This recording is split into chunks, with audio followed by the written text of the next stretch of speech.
No. I've been home. I haven't gone anywhere. So Yeah.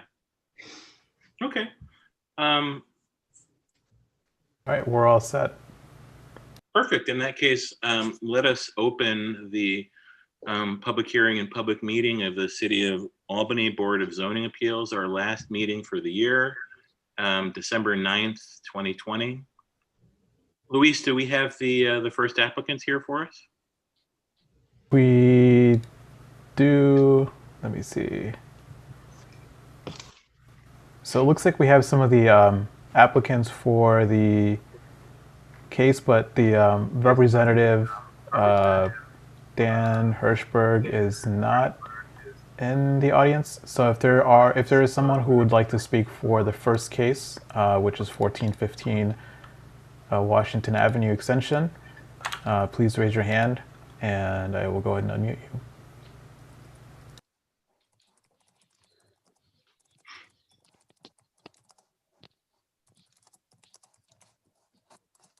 And we have Evan Podab, and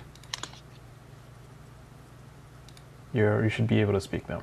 Good evening. How are you? Thank you for having us tonight. I'm wondering if Dan may be having trouble logging on. Can you give him a minute? I will also call him. I know that he is the intended person to speak on our behalf tonight. Can you just give us a minute and let me try to reach him? Yep. Sure, we can give you a couple of minutes, and if Mr. Hirschberg needs longer than a few minutes, we'll just move to the next item on the agenda and come back to you. Okay, thank you. I'm going to call him now. Can you mute me again? Sure. And just so you're aware, Mr. Hirschberg is the representative for both cases on the active agenda tonight. Well, hopefully he'll show up soon. I do not have any updates, by the way, on the pending case. Thank you. And just for the board, I had a brief chat with Brad Glass earlier today, and we're going to have an orientation for our new members of the zoning board at the first meeting in January. That is the workshop meeting. So, and we'll have that before we start the active agenda that day, and shouldn't take very long, I think. What will this include? The orientation? Yes. Brad just wants to talk a little bit about how the board works. We'll give them a copy of the board procedures. I assume if you look deeply in your email, you'll probably see a request for the Department of State orientation document from the local government unit for zoning board members. And then, we'll see what questions that they want to ask at that point before we get going. But I anticipate, 10 or 15 minutes should be enough. We'll see. I think I did an orientation, but it was just not at a meeting. Yeah, and I had proposed that we could do it. Well, Brad had proposed doing it not at a meeting, but I said that I wanted, if possible, to guard staff and the new members this holiday time, so that we weren't calling them in from, well, literally calling now as opposed to bringing them in, but calling them away from Christmas food or whatever, or Hanukkah food or Kwanzaa food, or I can keep going because there are more holidays in that time of the year. But I wanted to give them an opportunity to do this without having to give up, what counts for family time in 2020. Yeah, I thought you were going to say I don't want to interrupt their plans, and I'm like, who plans? Yeah. I see a number of participants went up. Luis, do we have Mr. Hirschberg yet?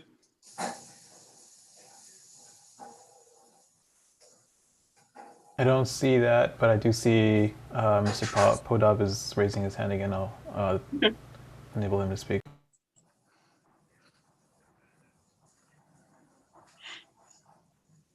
I just spoke with Dan. He's having a little bit of technical difficulties trying to work through it. So he's going to try to log on at the very least. I think he may just dial in, which I know is an option. So appreciate everyone's patience as you bear with us for a few more minutes. Thank you. Sure. You can also call in. So if you, it's another option. Louis, while we wait, I think we were waiting for a little bit of additional information on both cases, I think. Did we get that? We didn't get any additional information beyond what was presented at the last workshop. Right. I think we were, right? Waiting on additional information for both cases? I think the information that was given went over on that workshop. I think there was some information on, let me see if I can pull up the... Yeah, we had asked about the sewer easement, and they had mentioned they're not able to construct a structure over the sewer easement as per request by the Albany Water Department. Yep, and then there was the question of the, let's see, that was for 1415. 1415 was, I believe, a legal instrument that would bind the lots together, that would provide us with some level of comfort as far as No, that was 255. the fact that the lots were located across the parking lot was located across a number of unique lots. Right. They dial in, I believe they modified their application to ensure that the parking would be in line and that the impervious surface per lot was within city guidelines. Yep. So what was changed, I think, was the amount of spots they were requesting. 38 was original, went down to 33, and to reduce the substantiality. And they went through the lot coverage here and detailed. I think the board requested for that, but that was presented at the last workshop. And I think that was it. We did ask the proponent of the project for to have a discussion with Corporation Counsel about either some form of restrictive covenant or some other kind of land use document that would ascertain that, that would ensure that there would be no fights over the parking lots in the future, particularly at some point if this devolved into single family ownership. Yeah. Since now is the time to do it while it's owned in common. Yeah. Okay. Thank you, Kate, for refreshing my memory. I haven't spoken to anybody about that issue. I also, I don't particularly think I need to be involved in drafting of those sorts of restrictions, which basically amount to, if it's going to be a restrictive covenant or along those lines, that's really, a private real estate matter that they would have to, figure out with their attorney. And I think it's entirely appropriate that you guys could include that as a condition of granting the variance, say that this type of easement or restrictive covenant needs to be completed and done, to the satisfaction of Corporation Counsel, but I'm not sure that I need to have any greater role than that. No, and I'll make an observation. First, Luis Evans said that Mr. Hirschberg is in the queue, that we should be able to see him. Second, I agree Corporation Counsel shouldn't draft any documents for applicants coming before it, but they should show Corporation Counsel something that is at least minimally acceptable in conjunction if there were to be a, approval that Corporation Counsel signed off as to form first. Anyway, Luis, if you have Mr. Hirschberg, let's get started. I don't actually see him in the attendees list or the panelists. I do see two Evan Podobs. Evan, did he use yours by any chance? Maybe. I'll just allow both of those to speak. Yeah, I sent him my link. Maybe he's the other one. Okay. I just spoke with, he used my link, I think, to get in. I heard you speaking both through my computer and through his telephone. So maybe unmute the other one. Dan, are you Yep. there?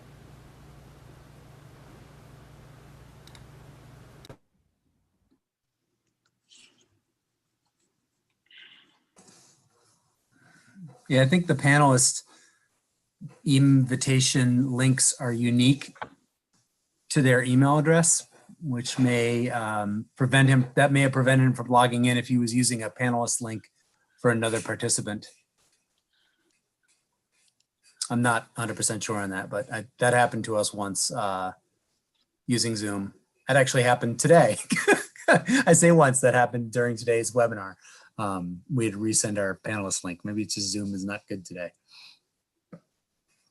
Yeah, Dan, you should have been able to register for the workshop as an attendee normally would, and Right. we would have promoted you here to panelists as needed. Yes. Can we elevate them both to panelists and see if they can Yeah. then speak?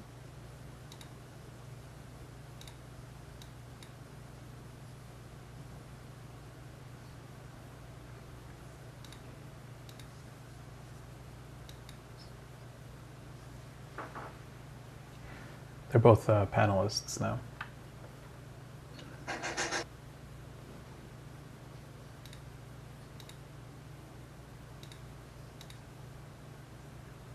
You could also dial in by phone.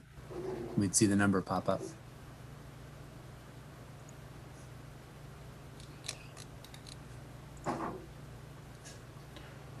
I just spoke with Dan again. He's going to call in. Unfortunately, Okay. his computer is not working, so bear with us. Sorry. No problem. I see his, is that his face for your second photo? I'm sorry? It looks like him. It looks like him. Everybody gets a letter if they have Oh, I guess I've never looked so handsome before. He's going to dial in. I sent him the telephone. Modern technology making our lives easier. Louis, it seems like that one that has the photo of Dan is muted. Can you unmute it? I can only ask to unmute. I can't actually unmute him. Ooh.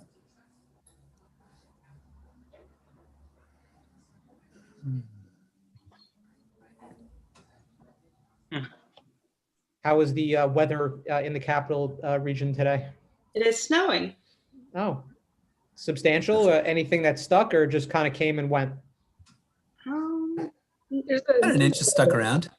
That's A good. little of both.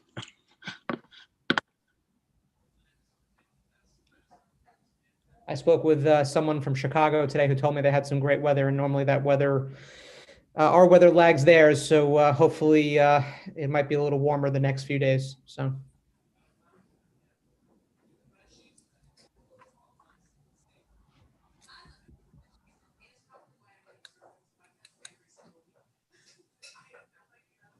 Well, I'll do a shameless plug while we're sitting here. We have a session for CDRPC's planning and zoning workshop series, our webinar series, next Wednesday at 11 o'clock. You guys may know the speaker.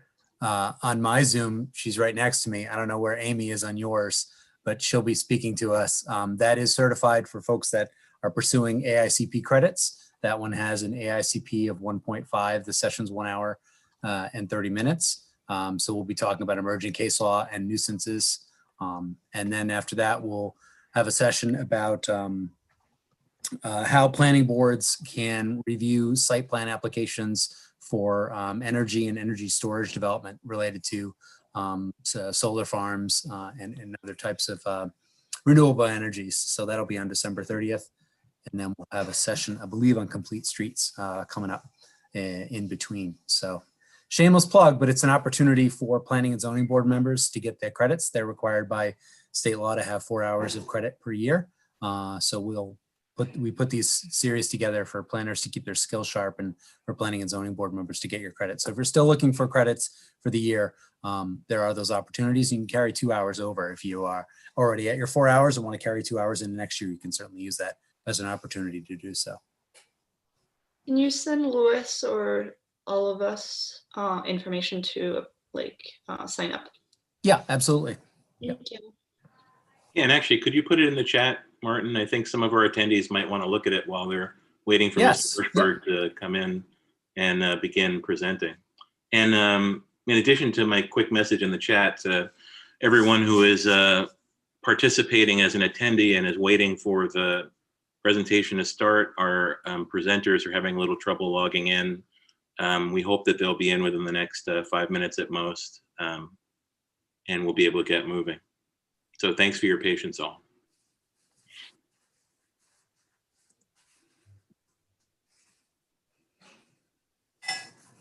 I did want to mention, I think we can, you can carry over a full 4 hours into the next year, according to our procedures. You can carry over up to 4 hours into the next year, but you can't carry over any more after that. So they're only good for the year after you certified. Thank you, Louis, for the clarification.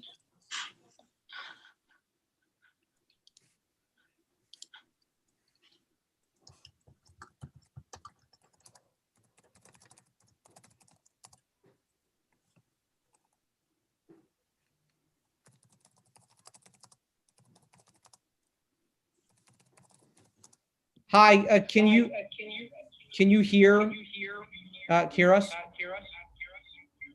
Yes, if you're talking through a telephone, please mute your computer. We're getting an echo. Okay, Dan, Dan, are you there?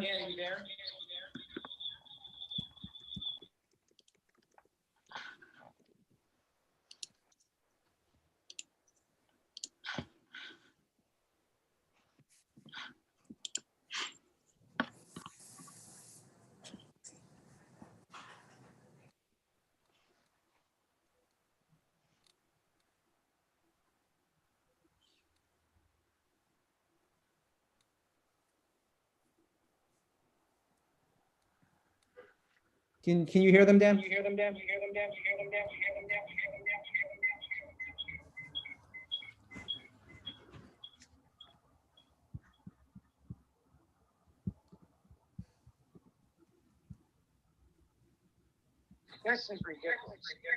Yeah. Dan, can you unmute on the, it's showing that you're still on. Okay.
Louise? Yep. Can you unmute me calling in, not on the actual Zoom? I can't actually unmute you. I can only ask you to unmute. But I did send Dan a panelist invitation. So if he follows the link on his email, that should just get him right into the meeting, hopefully. Yeah, unfortunately, his computer is not working. So if you can hear me, I'm going to call him and merge him in to see if this might work, okay? Sure. Otherwise, you can also follow the phone dial-in instructions in that email to dial in with a cell phone to be able to get in the meeting as well. Well, it sounds like his computer is not working, so maybe if this doesn't work, we can tell Mr. Evan Pato the call-in information to give to Dan.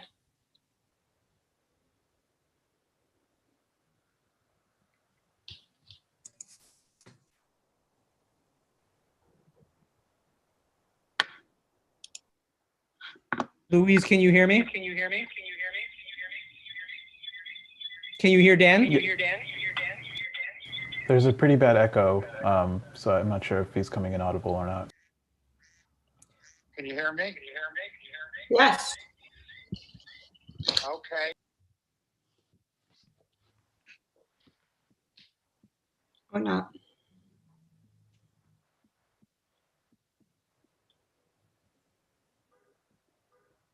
Louis, can you put the call-in information in the chat for Evan? Yep. I think he dropped out of the meeting, but I'll put it up when he comes back. And Mr. Hirschberg, if you can hear us, you might be able to unmute your phone with either *6 or #6. That's normally the unmuting function.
Hello. Hi. Hi. Dan is trying his computer again. It looks like he's connecting to audio now. Okay. This is modern technology. Incredible.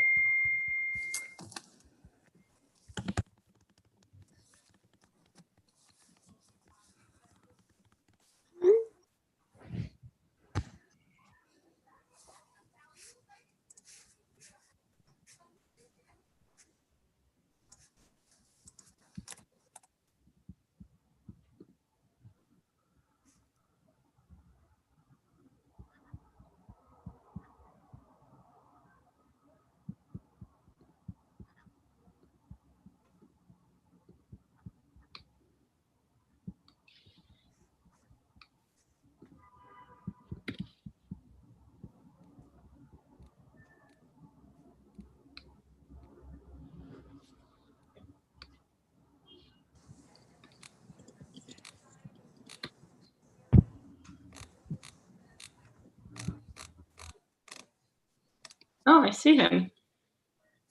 He's muted though. Hi, can anyone hear me? Yes. Yes, we can, Mr. Hirschberg. Thank you. Oh, my God. Eagle has landed. It says I'm Evan, but I'm not really. It's really me.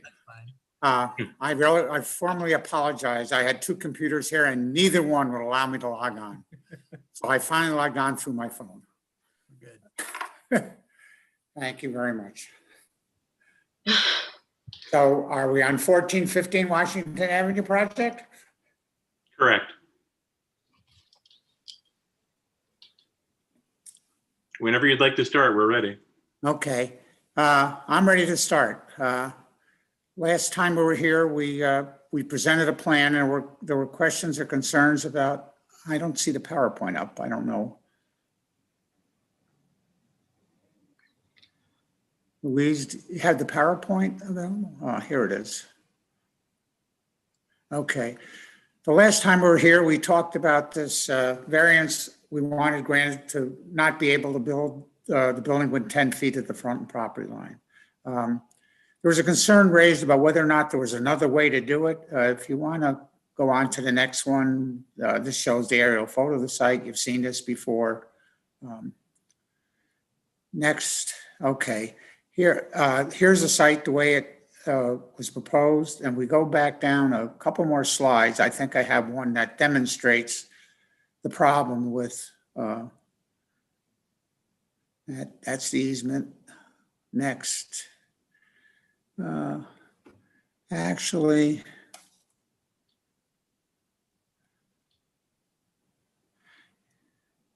okay. This shows the only place we could build one, and the question was raised, couldn't we connect that, make a slightly larger building inside that area and connect it across the archaeological easement with some sort of bridge or aerial easement? And there is a slide after this which displays that. That shows a structure over the sewer easement. That shows the structure, and the problem here was it also has to go over the city sewer easement, which is between the proposed building and the archaeological easement. And I put up on the screen a quote from the easement that was filed.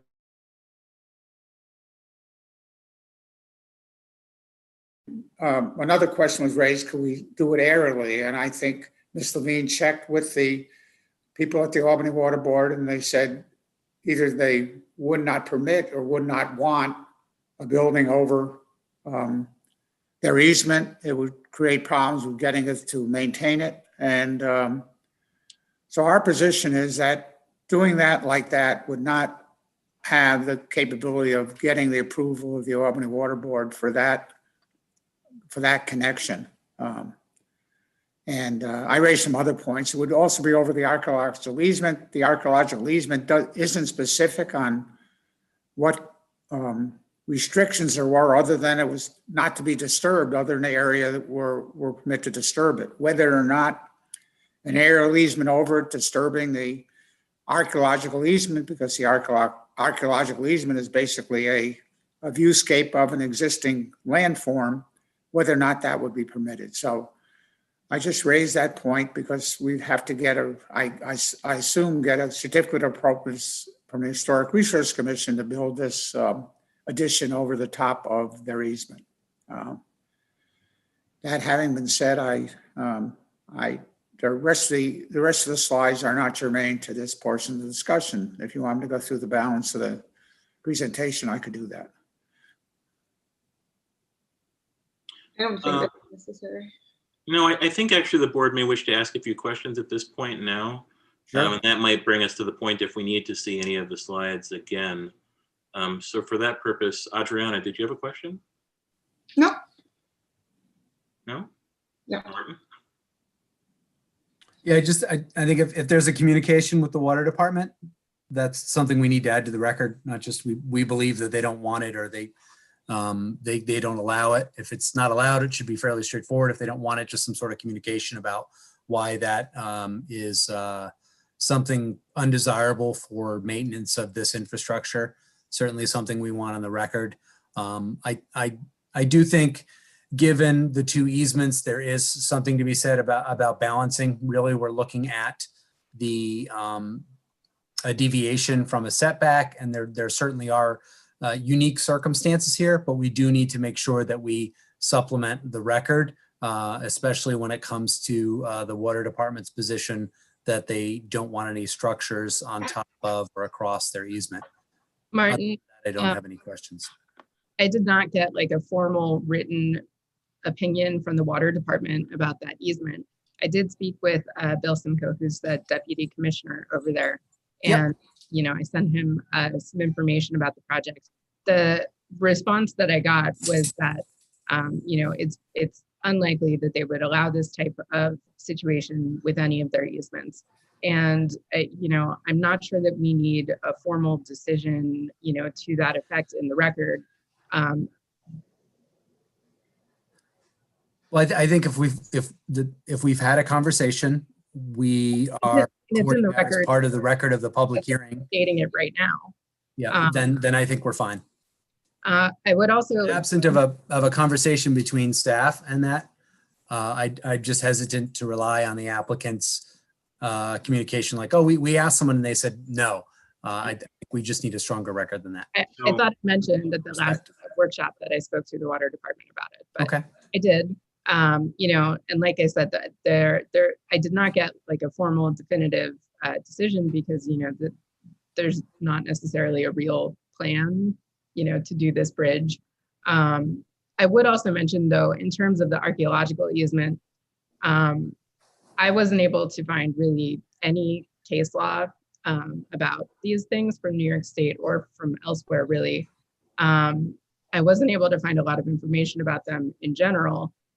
Under New York State law, however, they're authorized as a type of conservation easement.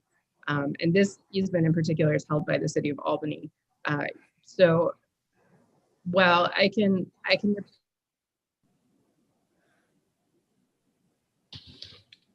We lost your audio, Council.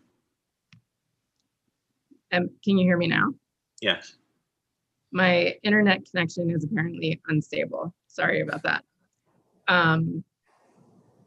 My general sense of this, though, is that the purpose being archaeological conservation, I'm not sure that this would be, you know, the type of construction that would be permitted over that easement.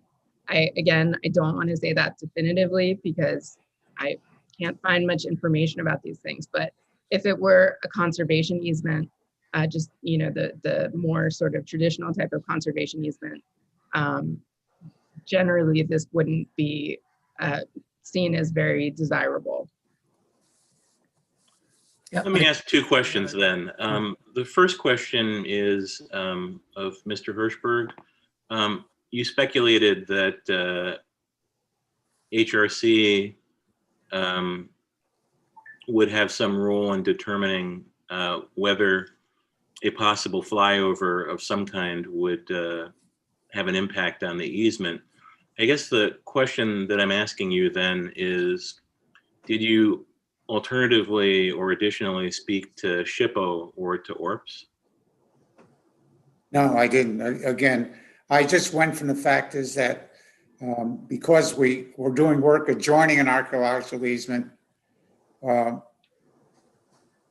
we did file for a certificate of appropriateness, but that would be a staff level thing because there was no indication we're doing anything to the easement.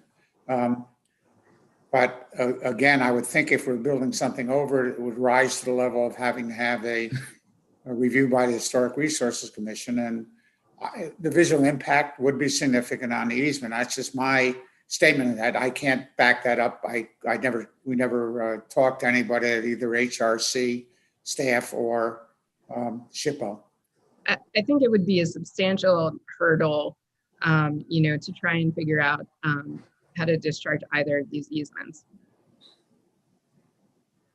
Yeah, I think when it comes to the balance and the attempt by the board to make sure that we're following our due diligence to minimize any such, minimize or eliminate the the request for the variance, you know, the applicant needs to come up with a way to exhaust any potential remedies by discussing why those don't work. I'll speak for myself, given the fact that we have the uncomfortableness with the water department about building over it. And their lack of a precedent as far as building a flyover over an easement, and the difficulty in constructing that element to a small patch of land in order to meet the variance. I think that with the balance test, it doesn't seem like there is a simple and feasible alternative to the variance.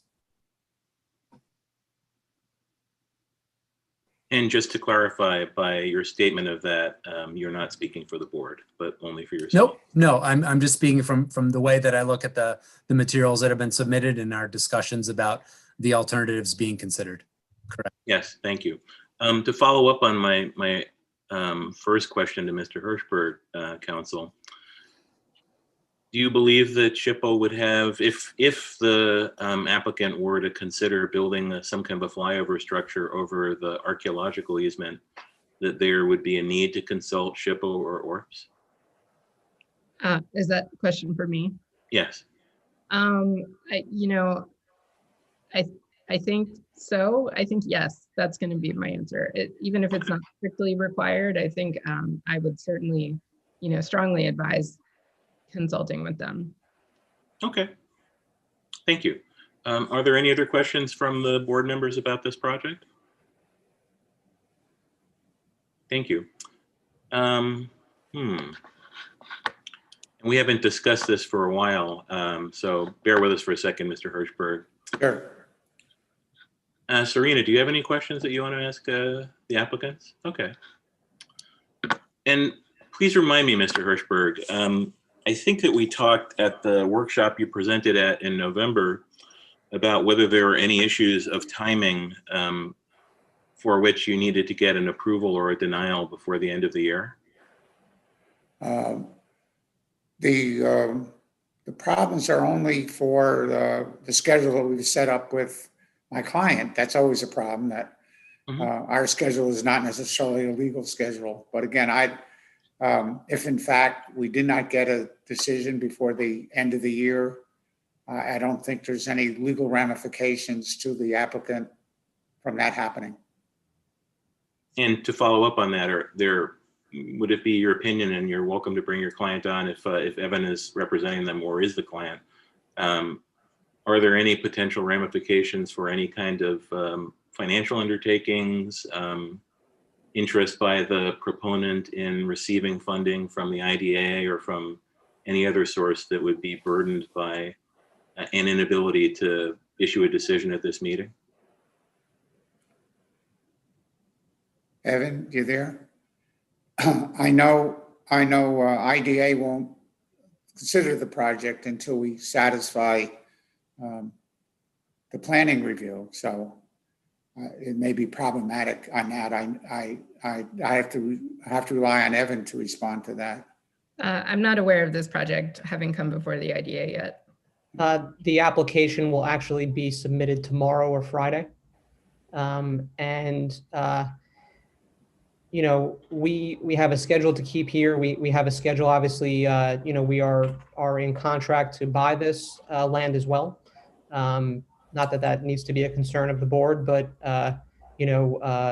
we have aligned all of these things, including this and reviewed by the planning board as well as the IDA to meet that schedule. I am afraid that if there is not, that we are running tight on time. So trying to be respectful, obviously, of the questions you have, which are all good questions. But we do have a tight schedule, so.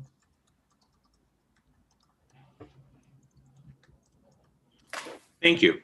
And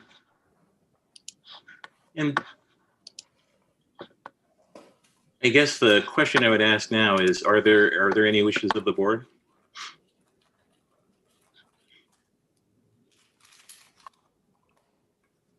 I think you're on mute, Martin. Helps if I'm not on mute. I think given the amount of material that we've collected about the situation, about the record, about the easement and the existence of the sewer easement and the archaeological easement, I think this does present a unique situation that the applicant is burdened with, and I think they've exhausted their efforts to communicate how being able to construct this project to minimize the variance or meet the code as presented. I think they've done, they've supplemented the record to the maximum ability. So I would like to make a motion to grant the variance. Second. Thank you. Do we have a second of that motion? Second. Thank you. All those in favor of of granting the variance proposed by the applicants for this case 1415 Washington Avenue, please say aye. Aye. Aye. Any abstaining or opposed? It's easy when there are only 4 of us. Motion carries. Thank you, Mr. Hirschberg. Thank you. I didn't make it on for the 255 to 271 Clinton Avenue project. Was there any action taken on that, or was it deferred? No, we were waiting for you. So, Okay. Luis, would you like to go to our next project? Okay. I didn't know whether or not it took place while I was fumbling around with 2 computers.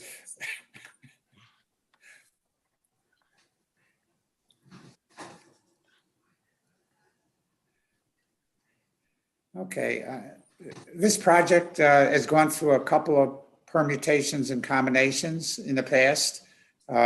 First of all, we thought we could apply for it, and then it was brought to our attention that by doing that, we created situations where we didn't meet the maximum of 70% impervious area on some of the lots that were being considered. If you want to go on further, this shows the site, and it hasn't changed since the first try. It includes all that area behind the buildings adjoining it. And next, this shows the actual plan, the way we revised it. You'll notice that we added some islands at the building location. We also limited the extent of the asphalt to the minimum required to meet the driving lane and parking requirements. And in doing that, we were able to maintain a maximum of 70% impervious area on each one of those individual lots, as well as on 255. Next.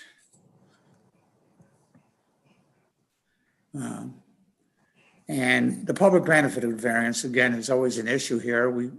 The major public benefit we're providing on this project is by providing additional parking, off-street parking, it will reduce the pressure on-street parking that has existed for about a year now, as primarily due to my client's rehabilitation of other buildings. They almost have all the 70 units completed, and a great number are occupied.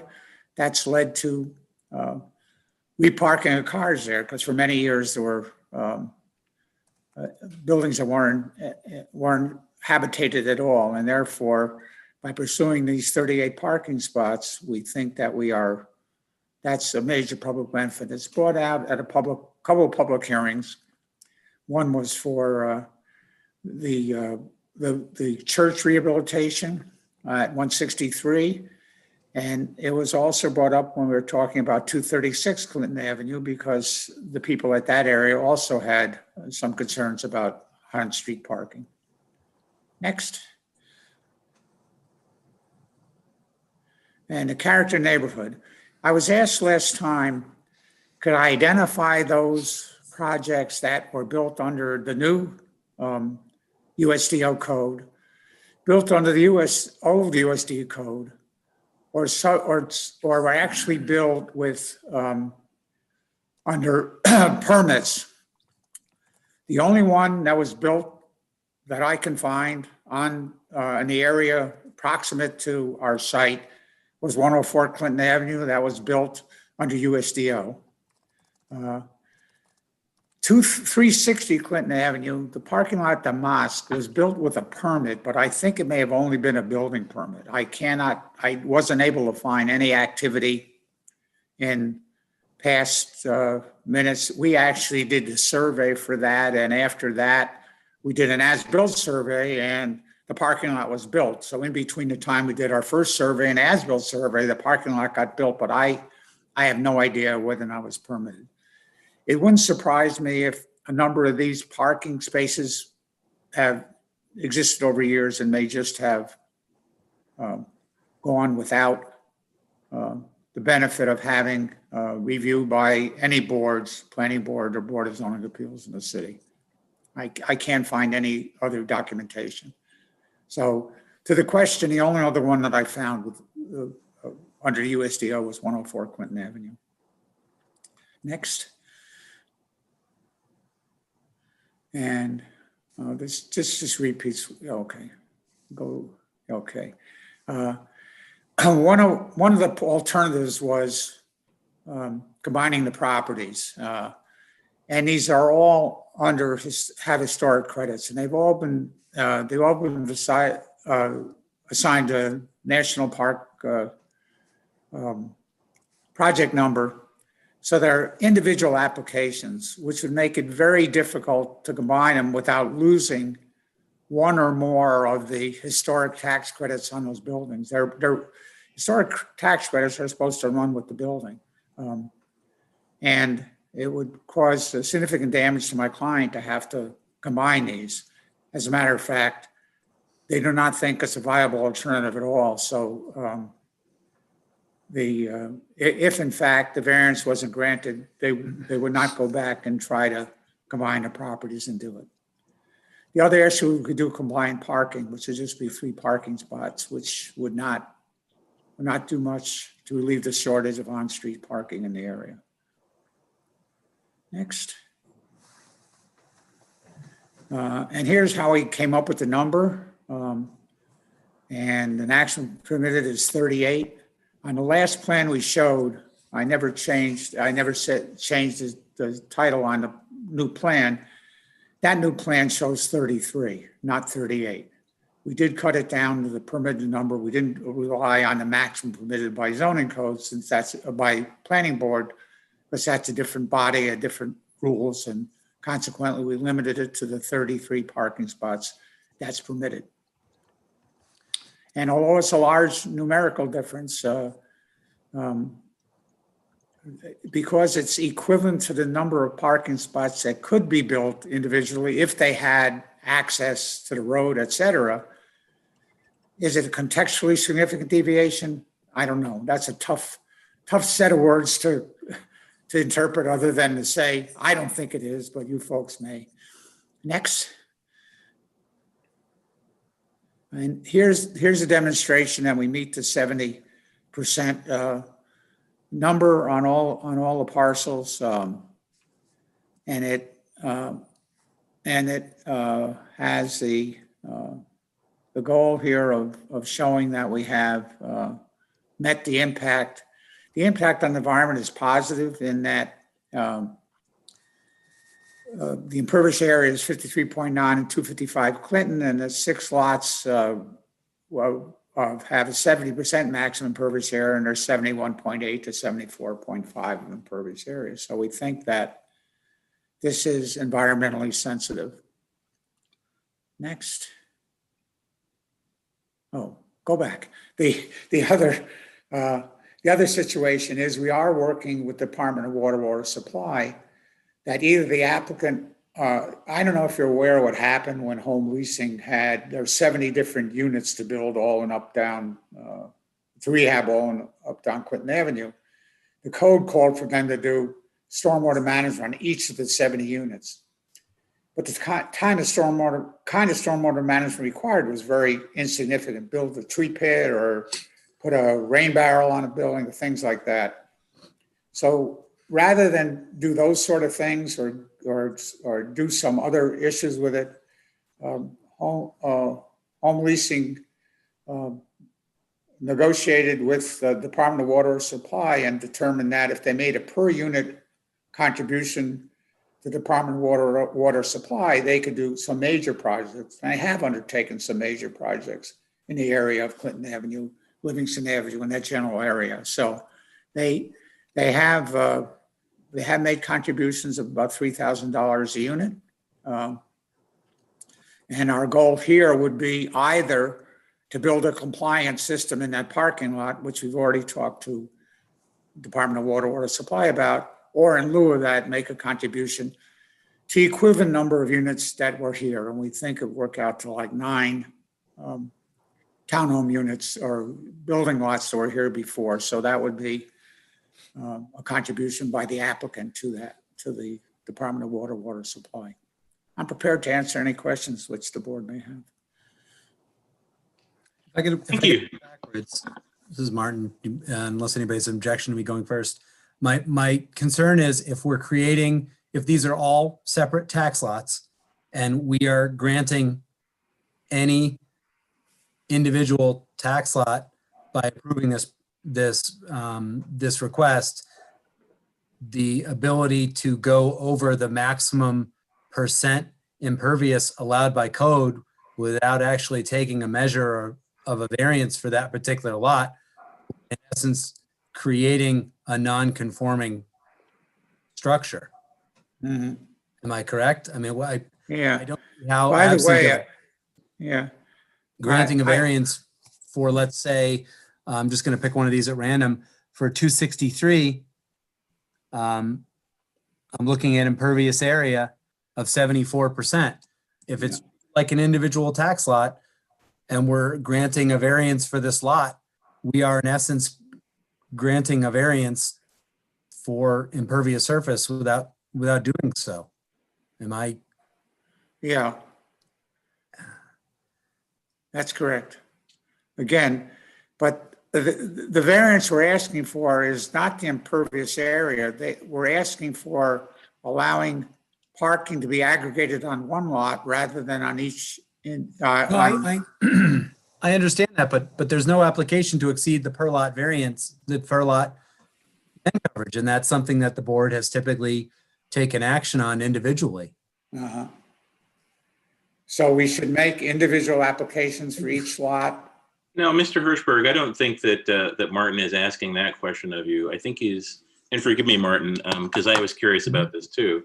I think that there's a slightly different question that's in front of us, which is what you just proposed an offer not before us in the existing application and supplemental documents to meet for the entire project area the impermeable pavement limit for this zone? Or are you attempting to try and deal with essentially if there were individual parcels, a parcel by parcel basis, the impermeable pavement limit? Well, the parcel as a whole, taking 255 and all the individual lots, is significantly below 70% of impervious area. And if you go back to there's actually a figure on the other one. I think it's 64.5% of the total site. And forgive my rudeness, let me jump in for a second here too. So can you point to a piece of the code that suggests that we can treat this in that manner? I think the variance you were asking for originally, because 255, the lot itself, has more than the permitted number of parking spots, 3, and we have like 20 parking spots on number 255. That was the reason for the variance. The additional variance, it was brought up that we had to show that we didn't need a variance for the individual lots by virtue of making them less than 70% impervious. And that was the reason we went through this individual exercise. But the major variance we're asking for is the permit to put more than 3 parking spots on 255 Clinton Avenue. And we represented, and I was wrong, we represented that we're putting originally 38 lots or 33 parking spots on the entire 255, and it was not so. It was 255 plus all the way up to 278, 270 to 271. So all those additional lots were not considered in the variance. I'd be hard pressed to say on lot by lot basis the parking spots required are less than are required by code on some and more than are required by code on others. Mr. Hertzberg, just to butt in for a second, I think your one of your clients is trying to chat you on the chat room on Okay. Zoom, so you may want to take a look at it Okay, before you go on. okay.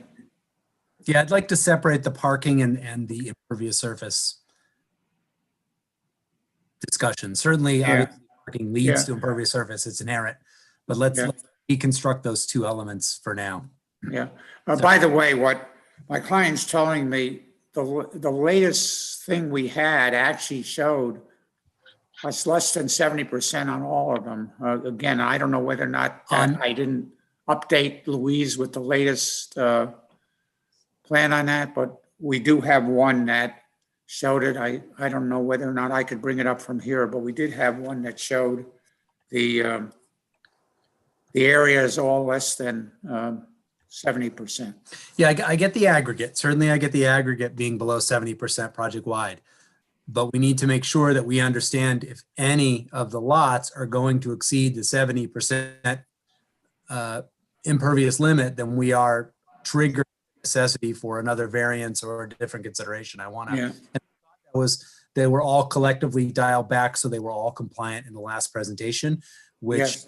would eliminate that from the discussion if we're talking about the necessity for a variance. If each lot individually is below the 70% impervious, then can put the issue to bed. I just want to make sure that that's the case. That's the case. That chart was updated after our last meeting, and for some reason I thought it made it to the latest PowerPoint that I sent. I may be able to find it again, but I hate to get off. I hate to get off the screen to look at anything else. I know. Because I just want to make sure your client. I can see your client texting you, but I just want to make sure if that's the case, that's what's being presented. So I thought I saw that, right? Does anyone? I saw the last presentation. I believe that was part of it. So I'm kind of like, maybe this is a dated. Yes. Yeah, it was. I remember seeing it as well. Yeah, the last one we sent had a minimum of 70% on all of them. Yeah, and I think the lowest. That's what we discussed that early in the meeting, saying that we were trying to recap on previous meetings and what lingering questions there were. So I want to make sure that we have the correct information. Okay. Well, that PowerPoint spreadsheet was not the latest correct information. So, Mr. Hertzberg, let me then ask you a question, which is a very simple one, which is, do we, to your knowledge, have this slide that would have all of the parking lot spaces below the impermeable maximum? All of the individual lots. All of the individual lots would be less than the impervious maximum, and as would 255. Yep. 255, a larger lot would be less than each of those individual lots. Have you submitted that to the planning department and the board? Yes, they have it. The last submission I made to Zach Powell included that. Okay. I'm looking for it now. Luis, you're looking for it? Good, thank you. Martin, go ahead. If Adrian has a question about the lot coverage, let's do that, because my question's about parking. Okay, thank you. Yeah, I think so. Am I understanding correctly that the edits we've seen on the plan that adds a square of trees and bushes and then the additional trees in the back, that's what allowed this compliance for all the lots, right? Like, correct. We put some islands in between the lots. We put some landscaped area between the lots. We cut out a piece of superfluous sidewalk, and we narrowed the pavement to the minimum required by code, and that made less asphalt behind the buildings and brought us into compliance with each individual lot. So I think for me that the fact that I remember seeing the table updated, plus the fact that the map reflects the changes that allowed that updated table and the reduction on the lots, which it looks like Lewis found. Oh, there it is. Yeah, so yes. I'm comfortable with believing that the project is currently proposed is under 70% for all the lots. Each That's lot. correct. I'm looking at the correct table now. Okay, Thank you. thanks, Thank Liz. you, Luis, and therefore this is in our record, so we don't have to believe we have the paper. Thank you, board members. Trust and verify, trust and verify. So Martin, you want to continue with your line? Yes, and maybe this will be answered because I thought this was something we discussed previously. The 38 spots was an exceedance of what the code would permit for each of the buildings. Yeah, Dialed it down. I thought the applicant was comfortable with a 33 there. Making a logical leap from 3 spots for the whole project seems like a large leap when you go from 3 to 33. But because each individual building, if treated separately as an individual building, individual lot, individual unit, would be allowed 33 in sum, that for me, that number was a good representation of the fact that we were looking at a variance on the whole, but as it applied to individual pieces, seemed to be the argument that was minimizing the variance request and still reflecting back to this being a sum of parts. yeah. If Louise could go back, I think this site plan, that's what this PowerPoint actually says 33 parking spots, but I'm Okay. Yeah, I didn't say, the last one I had 33 required and 38 permitted. We're just asking for the total required, which is 33. Okay. Based upon the per unit, if this was treated as separate units. Okay, excellent.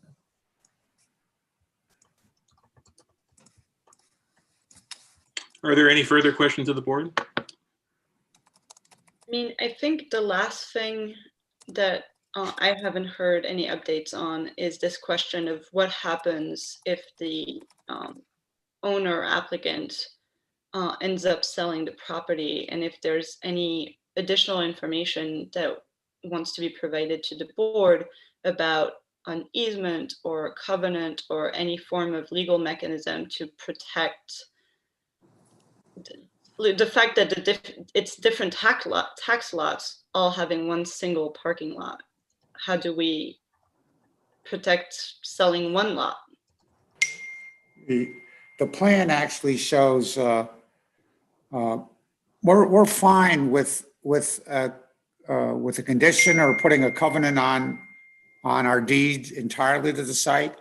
Home leasing, because they're an ACR project, will maintain title deeds for 50 years. So again, it'll be a while before that eventuality will come through.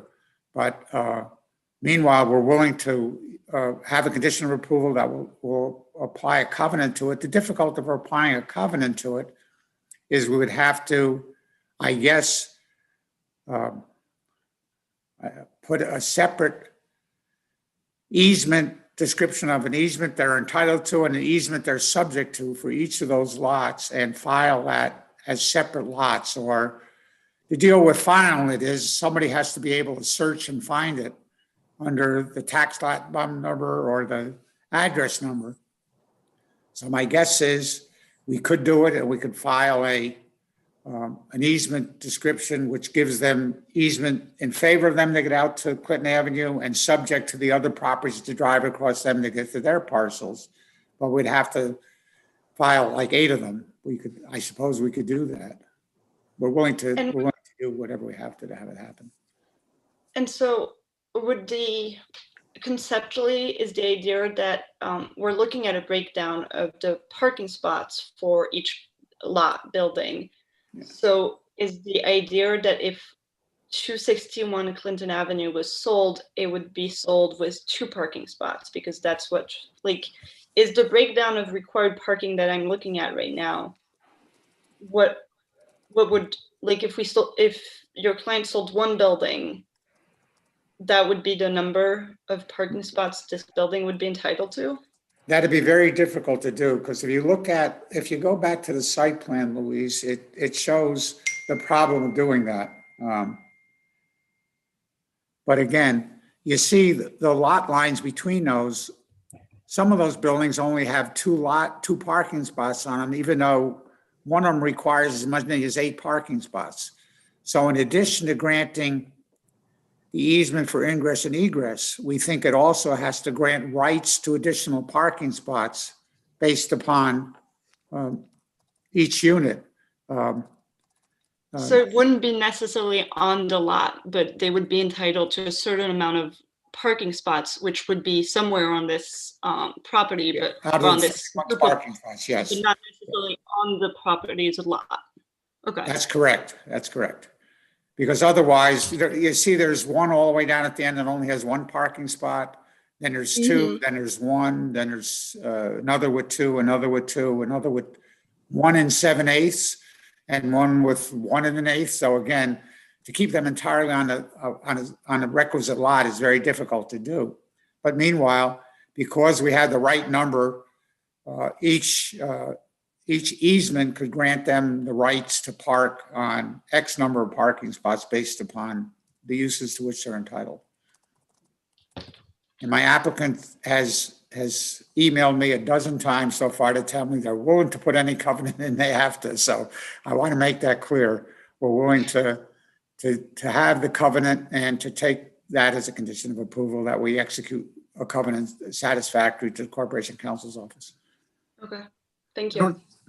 Yeah, Thank you, Mr. my only concern is that we're really not a party to a restrictive covenant, but we certainly may want to see something filed so that if down the road there is any issues with the title search or with these parcels being sold off individually, God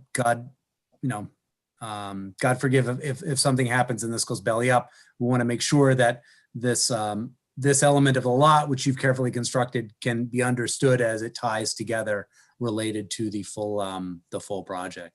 Yeah, and we're okay with that, and we can work on the words. We certainly didn't give the legal description. We did have lines showing the easement on there, but because we were tasked with the problem of figuring out how to do it, and I think we would rely on our counsel to review it with Corp Counsel's office, make sure the language meets your intent here, and we'd be willing to commit to doing that.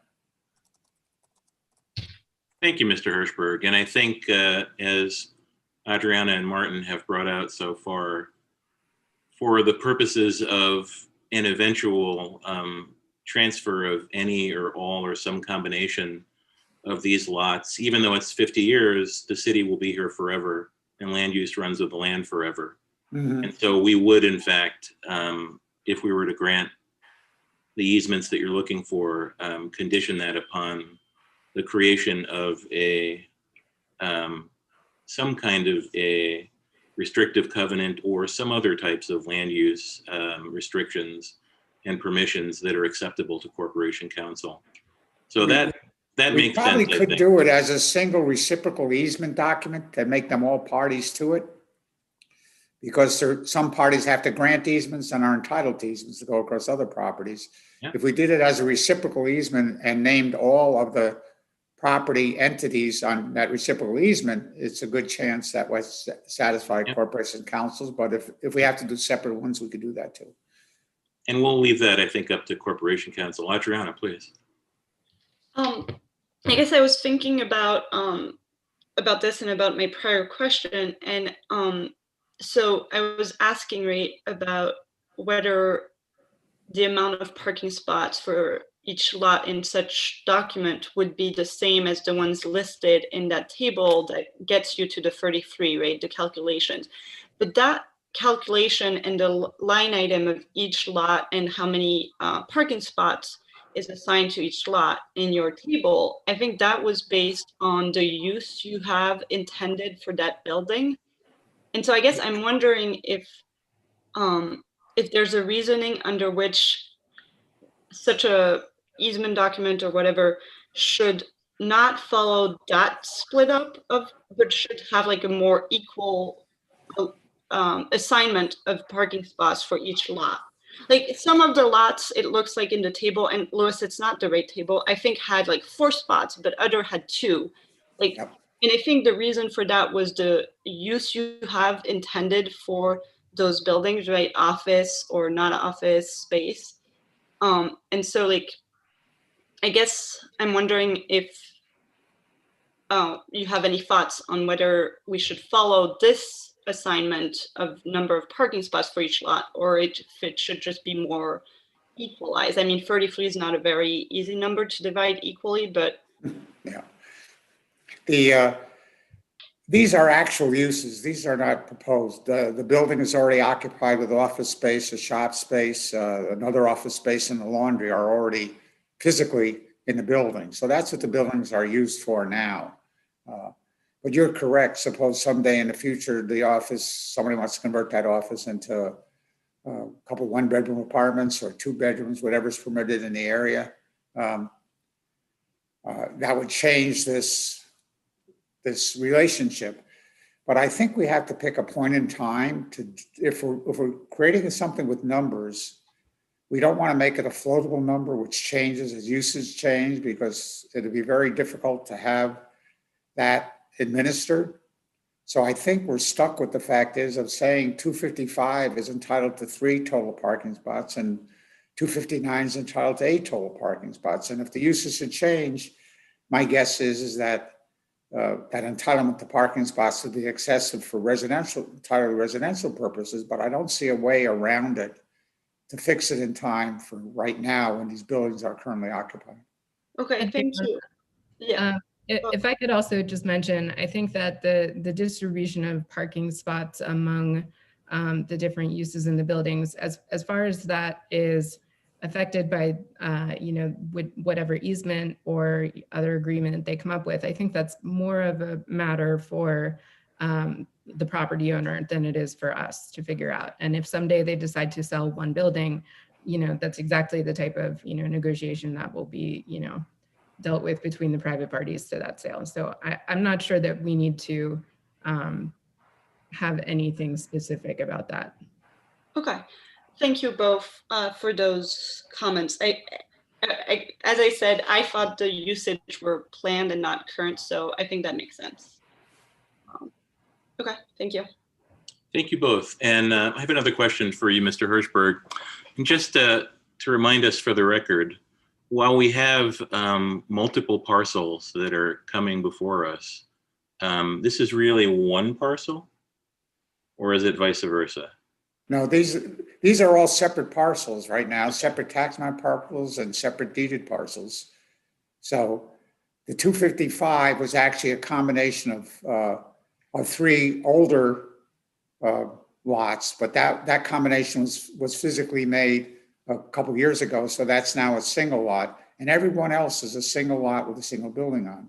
And 255 does have a single building on it, one building on it. So it's a one 3-unit building on it. So again, they are separate lots and they all currently exist. Thank you. In that case, are there any further questions of the board? Luis, do we have any members of the audience that wish to speak for or against the project? If there are any members in the audience who would wish to speak for the project, if you can either raise your hand or I believe there's a button combination to raise your hand. If you're on the phone, we have 2 callers on the phone. If you know the button combination, go ahead, but if not, I'll just unmute the numbers individually. So the first number ends in 0708. Do you have any comments to provide for this? You're unmuted now, or you're allowed to speak.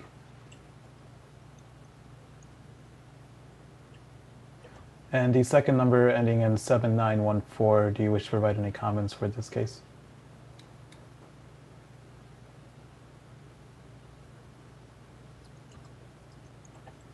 Do not appear to be anyone signing up for comments. The 2 phone callers in appear to be on telephones that are still muted. For those of you who are calling in from cell phones, you may be able to push the mute button on your phone, or you may be able to do either *6 or #6 to unmute and to talk if you wish to speak for or against the project. And I think I saw Adam Driscoll raise his hand for a brief second. I have no comment. Thank you. 08. 1 out of 2.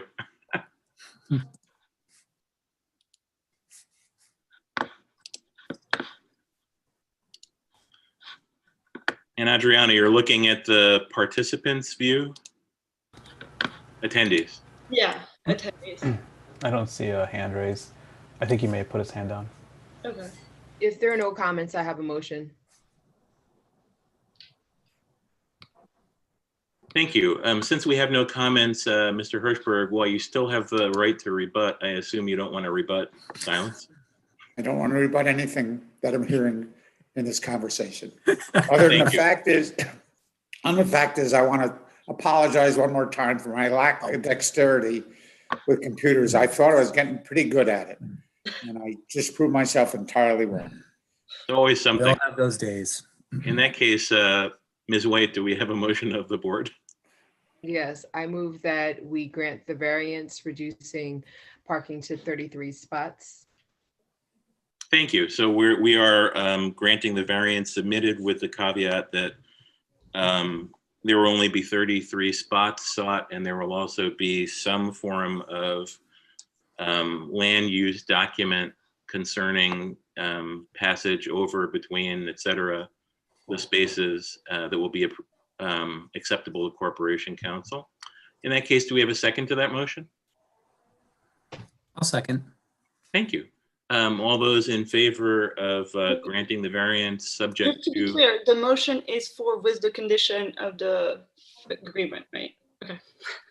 Just yeah, so I was actually going to say that, but if those in favor of granting the variance with the condition of the reduction of parking spaces to 33 and the requirement that the applicants provide an acceptable form of land use restriction and permission document to Corporation Council to deal with what happens at the end of the 50-year initial term of the property. So if you are in favor of granting that variance, and it'll look cleaner on the final decision, I have little doubt, could please say aye. Aye. Aye. None opposing, none abstaining, motion carries. Thank you, Mr. Hirschberg. Thank you very much. Next time I'll be better. Thank you. I think we all will in January. Yes, Take care. you do. And as we have no more active cases and we have no change on our pending agenda, are there any other things that we need to talk about, Luis or Amy, or can we go? I just had a quick question on the new board members coming in now. We're going to try and schedule like an onboarding thing. Should we have that as a public meeting if we're going to have it all together for quorum purposes, or would that be considered something separately that wouldn't require public noticing? Or It would If we're not require- discussing any active cases, we're not taking up any board business, right? I mean, So it would require the typical notice that we give for a workshop, if we do this at a workshop. It won't require a quorum because we won't be taking any official action. If we determine that we're going to have it at a period in between now and the next workshop, or between now and the next public hearing date, then we'll have to notice it separately, but it will have to be an open meeting. okay. Thank you. And Amy, if you could forward me the email addresses for the new board members, just so that I can add them to the email list. I don't think I have them. And in that case, if we have no more questions or comments, I will see you all in January. Always a pleasure, and I appreciate your service, and I'm pleased that we got our 3 new members and that we also got 3 of us reappointed and reconfirmed by the council. And I will bring to a close this public hearing and public meeting of the City of Albany Board of Zoning Appeals. Very happy holidays to all of you all. Thank you. yes, And to our happy holidays, attendees. folks.